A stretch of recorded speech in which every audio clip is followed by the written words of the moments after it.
I'm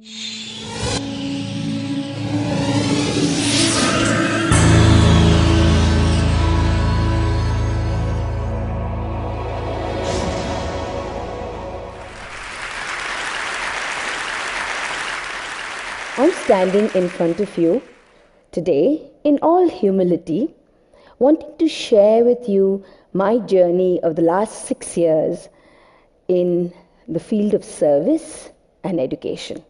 I'm not a trained academic, neither am I a veteran social worker. I was 26 years in the corporate world, trying to make organizations profitable. And then in 2003, I started Parikrama Humanity Foundation from my kitchen table. The first thing that we did was walk through the slums. By the way, there are 2 million people in Bangalore who live in 800 slums. We couldn't go to all the slums, but we tried to cover as much as we could. We walked through these slums, identified houses where children would never go to school. We talked to the parents, tried to convince them about sending their children to school. We played with the children and came back home really tired, exhausted, but with images of bright faces, twinkling eyes, and went to sleep. We were all excited to start. But the numbers hit us then. 200 million children between 4 to 14 that should be going to school but do not.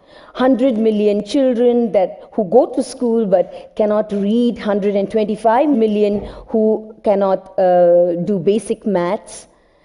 We also heard that 250 billion Indian rupees was dedicated for government schooling. 90% that was spent on teacher's salary and administrator's salary. And yet, India has nearly the highest teacher absenteeism in the world, with 1 out of 4 teachers not going to school at all the entire academic year. Those numbers were absolutely mind-boggling, overwhelming, and we were constantly asked, when will you start, how many schools will you start, how many children will you get, how are you going to scale, how are you going to replicate. It was very difficult not to get scared, not to get daunted, but we dug our heels and said, we're not in the number game. We want to take one child at a time and take the child right through school, send to college, and get them prepared for better living, a high-valued job. So we started Parikrama. The first Parikrama school started in a slum where there are about 70,000 people living below the poverty line. Our first school was on a rooftop of a building inside the slums, a second-story building, only second-story building inside the slums. And that rooftop did not have any ceiling, only half a tin sheet. That was our first school, 165 children. Indian academic year begins in June, so June it rains. So many a times all of us would be huddled under the tin roof waiting for the rain to stop. My God, what a bonding exercise that was. And all of us that were under that roof are still here together today. Then came the second school, the third school, the fourth school, and a junior college. In 6 years now, we have 4 schools, 1 junior college, 1,100 children coming from 28 slums and 4 orphanages. Our dream is very simple, to send each of these kids, get them prepared to live, to be educated, but also to live peacefully, contented in this conflict-ridden, chaotic, globalized world. Now, when you talk global, you have to talk English. And so all our schools are English medium schools. But then there's this myth that children from the slums cannot speak English well. No one in their family spoke in English. No one in their generation spoke in English. But how wrong it is. I like adventurous books because, and one of my favorites are like Alfred Hitchcock and The Three Investigators, Hardy Boys, and Harry Potter. All those three are like, although they are like in different contexts. One is like magical, the other two are like investigation. I like those books because they have something special in them. The vocabulary used in those books and the way, the style of writing. I mean, like once I pick up one book, I cannot put it down till I finish the whole book. It's like, even if it takes me like 4.5 hours or 3.5 hours to finish one book, I do it. I did a Google search and I got the information about world's fastest cars. I like Ducati ZZ143 because it is the fastest, it is the world's fastest bike, and I like Pulsar 220 GTSI because it is India's fastest bike.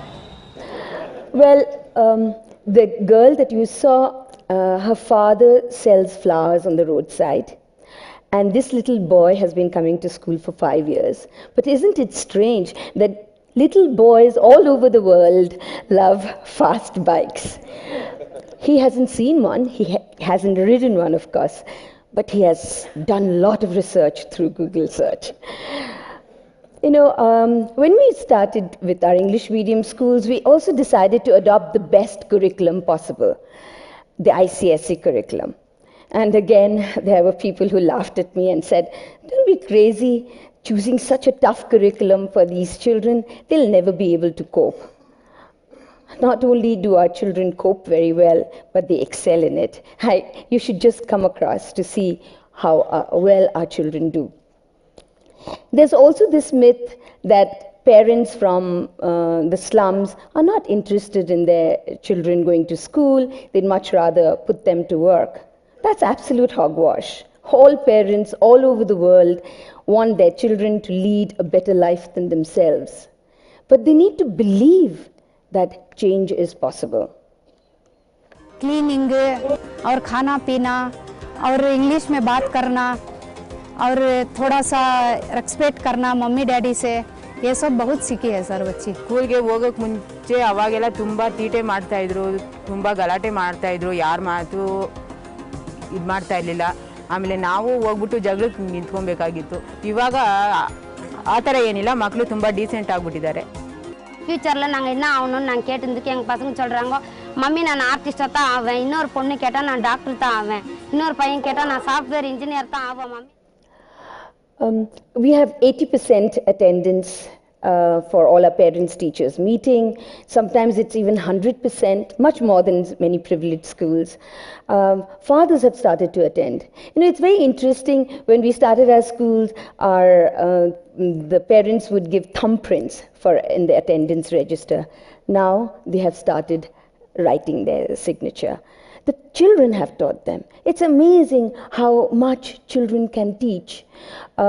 We have a few months ago, actually late last year, we had a few mothers who came to us and said, you know, we want to learn how to read and write. Can you teach us? So we started an after school for our parents, for our mothers. We had 25 mothers who came regularly after school to study, and we want to continue with this program and extend it to all other schools. 98% of our fathers are alcoholics. So you can imagine how traumatized and how dysfunctional the houses are where our children come from. We have to send the fathers to de-addiction labs, and when they come back, most times sober, we have to find a job for them so that they don't regress. We have about 3 fathers who have been trained to cook. We have taught them nutrition, hygiene, we have helped them set up their kitchen, and now they are supplying food to all our children. They do a very good job because their children are eating their food, but most importantly, this is the first time that they have got respect and they feel that they are doing something worthwhile. More than 90% of our non-teaching staff are all parents and extended families. We've started many programs just to make sure that the child comes to school. Vocational skill program for the older siblings so the younger ones are not stopped from coming to school. There's also this myth that children from the slums cannot integrate with mainstream. Take a look at this little girl who was one of the 28 children from all privileged schools, best schools in the country, that was selected for the Duke University Talent Identification Program and was sent to IIM Ahmedabad. Duke Tip IIMA camp, whenever we say that IIMA, it was such a pride for us to go into that camp itself, and we went there. Everybody were very friendly, especially I got a lot of friends, and I felt that my English has improved a lot going there and chatting with friends and all those. There, we met children who are with a different standard and all those, different mindset, a totally different society. And I mingled with almost with everyone. They were very friendly. I had very good friends there who are from Delhi, who are from Mumbai. Even now we are in touch through Facebook. After this Ahmedabad trip, I've been totally different, mingling with people and all this. Before that, I wasn't. I feel I wasn't like this. I don't even mingle. I don't start speaking with someone so quickly. And my accent with English and all this improved a lot. And I learned football, volleyball, frisbee. Lots of games. And I wouldn't want to go to Bangalore. Let me stay here. Such a beautiful food. I enjoyed eating food. It is so beautiful. I enjoyed eating food. Like bearer will come and ask me, "Yes, ma'am, what do you want?" It is so good to hear.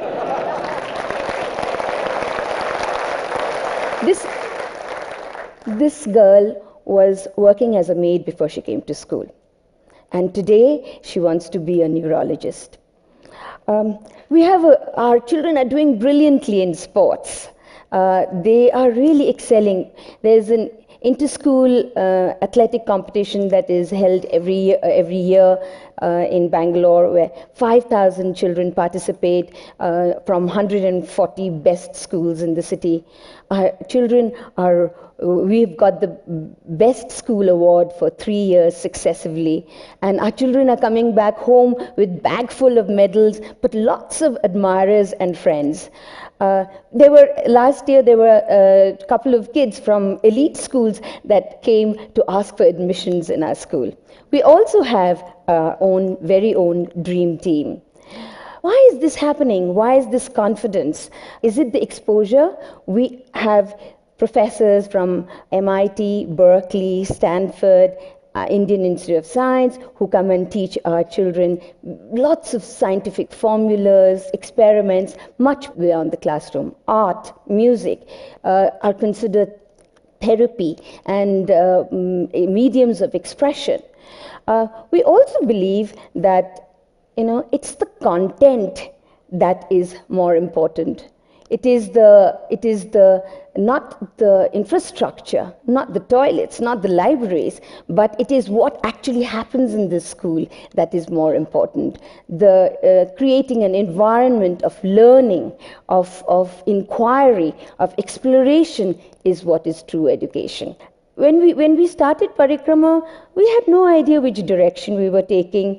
We didn't hire McKinsey to do a business plan, but we know for sure that what we want to do today is take one child at a time, not get bogged with numbers, and actually see the child completes the circle of life and unleashes the total potential. We do not believe in scale because we believe in quality, and scale and numbers will automatically happen. We have corporates that have stood behind us, and we are able to now open more schools, but we began with the idea of one child at a time. This is a 5-year-old Parusharam. He was begging by a bus stop a few years ago, got picked up and is now in an orphanage, has been coming to school for the last 4.5 months. He is in kindergarten. He has learned how to speak English. We have a model by which kids can speak English and understand English in 3 months' time. I can tell you stories in English of the thirsty crow, of the crocodile, and of the giraffe. And if you ask him what he likes to do, he will say, I like sleeping, I like eating, I like playing. And if you ask him what he wants to do, he will say, I want to horsing. Now, horsing is going for a horse ride. So, Parish comes to my office every day. He comes for a tummy rub because he believes that will give me luck. When I started Parikrama, I began with a great deal of arrogance of transforming the world. But today, I have been transformed. I have been changed with my children. I have learned so much from them: love, compassion, imagination, and such creativity. Parashuram is Parikrama with a simple beginning, but a long way to go. I promise you, Parashuram will speak in the TED conference a few years from now. Thank you.